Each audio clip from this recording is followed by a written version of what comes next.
hard part. Our progress over the next few days was dreadfully slow. The large clumps of dirt turned into even larger rocks that seemed as impassable as the Berlin Wall itself. Fritz and I spent hours chopping at the edges to pull the rock out, but too often that just led to finding other rocks in our way. Fritz stood back and examined the dirt wall. If this is how the rest of the tunneling will be, we might as well give up. Let's turn sideways and go around it. I brushed my sweaty hair out of my face. It can't all be rock under here. What if it is? It could take months. Then let it take months, I said. At least we're still moving forward. I don't have months, Fritz said. It's just weeks until they expect me for military duty. I was ready to keep arguing, but he only picked up the shovel again. So there's really no time for complaining, eh?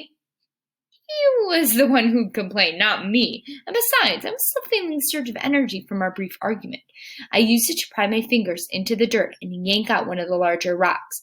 Dirt tumbled over my shoulders when I fell, but I only smiled. I felt better now. I should make you angry more often, he teased. Help me carry this rock up, then I've got some work to do above. Earlier that morning, Fritz had removed the hinges from a closed door in our apartment. While I screwed these on wood boards over the window, maybe you can use rocks to build us a stairway, he said. That way it's not such a climb for you to get out. I did as he suggested, but I spent most of that time thinking about how lucky I was to have Fritz here. He was resourceful and good with his hands. So good, in fact, that I sometimes felt like a useless child getting in his way. Sure, I'd helped him dig and carry buckets of dirt in the basement, and every night I was just as tired as he was when he stumbled back to the apartment. But I had also begun to appreciate how hard this tunnel project was, how much bigger than when I first imagined. On one of those walks home, we were stopped on the street by Frau Eberhardt. Remember Miss Eberhardt? Who patrolled the front of our apartment building better than most guards in the watchtower. She saw the dirt on our hands and faces and waddled over to us. I looked up at Fritz. Remember, Frau Eberhardt thinks we're gardening. Gardening what? He asked. I didn't answer because Frau Eberhardt was upon us then, and he could only smile politely at her. What a pleasure to see the two low children. If he felt any pleasure, it was in watching us. If she felt any pleasure, it was watching us squirm. I can tell you've been busy. Her eyes flicked up from me to Fritz. I wasn't sure which of us were dirtier. We hadn't taken the time to wash up in the pond before leaving tonight. Fritz worried that if we did that too often, it would stand out to the guards. Maybe that was a mistake, though, because sure as anything, we stood out now. We might as well have pasted signs on our chests announcing our plans.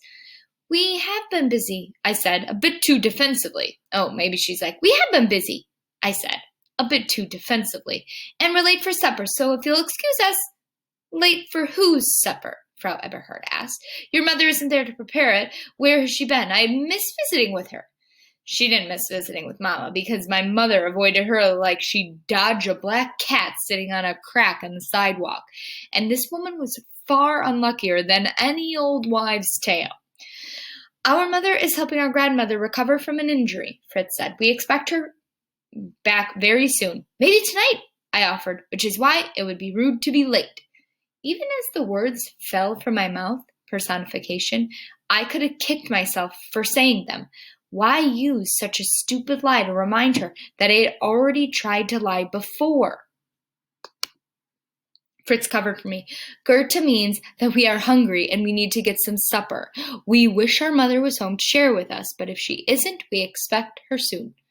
Let's hope so. Frau Eberhardt pursed her lips and began examining us. It's not wise to allow young people too much time on their own. Children will get into trouble. I'm not a child anymore, Fritz said. By the end of this month, I'll join the military. And how will you fill your time until then? I heard you're not working as a bricklayer anymore. Gardening, I said. That garden I told you about. We've been working on it. Where is it? Frau Eberhardt asked. I used to love to garden. I would love to come by and give you some advice. We'll take you there sometime. I took Fritz's arm and started to walk forward with him. Thanks for your help, Frau Eberhardt. We'd better go. Once we were inside, Fritz stared down at me and shook his head. Even before he spoke, I understood his concern. Frau Eberhardt wouldn't go away, and she would expect to see evidence of a garden. We haven't pulled a single weed, Fritz said, nor do we have permission to garden there or any tools to see or seeds to get started. This is a big problem, Goethe. I agreed completely, but after another long day of digging and pulling out rocks, my brain felt as rubbery as my arms and legs. We were running out of food in the apartment, but that was okay too.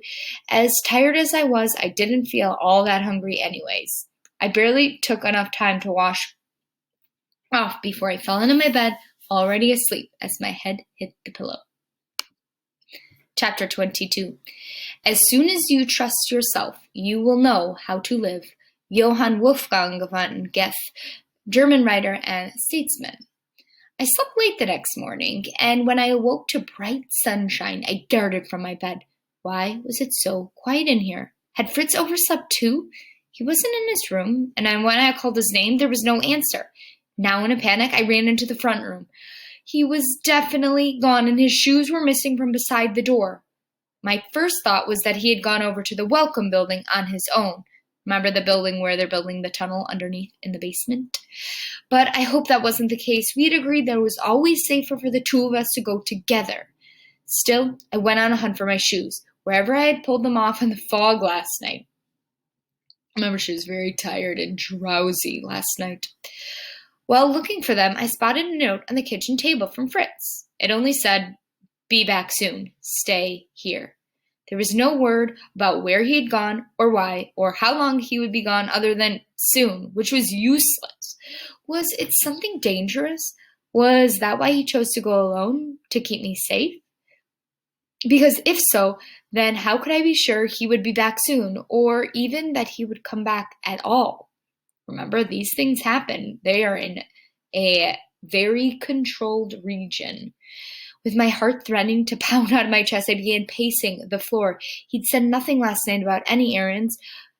Claudia had broken off the relationship, so he wasn't sneaking out to spend time with her, or at least I thought the relationship was over. If she wanted him back, I knew he'd agree to it in an instant. He talked about her all the time while we were digging, but our conversations about her always ended with him knowing they could never be together. Claudia was fiercely loyal to her father, and her father was no less loyal to the GDR, the German Democratic Republic. He wouldn't trust Fritz within a kilometer of her. Finally, it gave up pacing. Not because my anxiety was any better, but because I suspected whoever was on the other end of the hidden microphones might somehow figure out I was pacing and why. We had dishes in the kitchen sink that hadn't been done in days. I washed those up and then swept the floor of all the dirt we had tracked in. Slowly, I became absorbed in that work because even if I didn't know what was happening with Fritz, at least I was doing something. I went to make my bed, but realized the sheets were filthy from the dirt that had came in on my hair and clothes at night. It didn't seem right to make up an unclean bed, but I didn't feel like washing the sheets and hanging them to dry either. A quick glance at Fritz's bed showed his was even worse than mine, and I left them both unmade.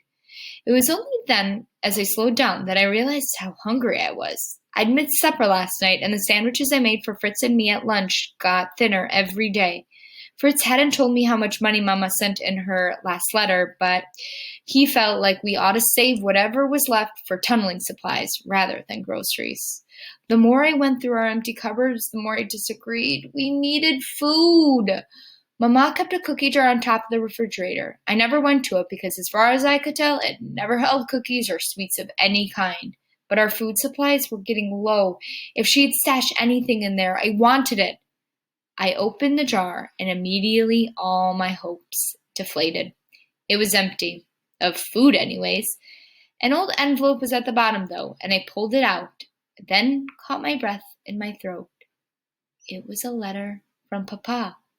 The stamp dated it to September 1961, about the time the wall replaced the barbed wire fence. I pulled out his letter, which began, "To my dear family," but every line after was blacked out with thick black marker.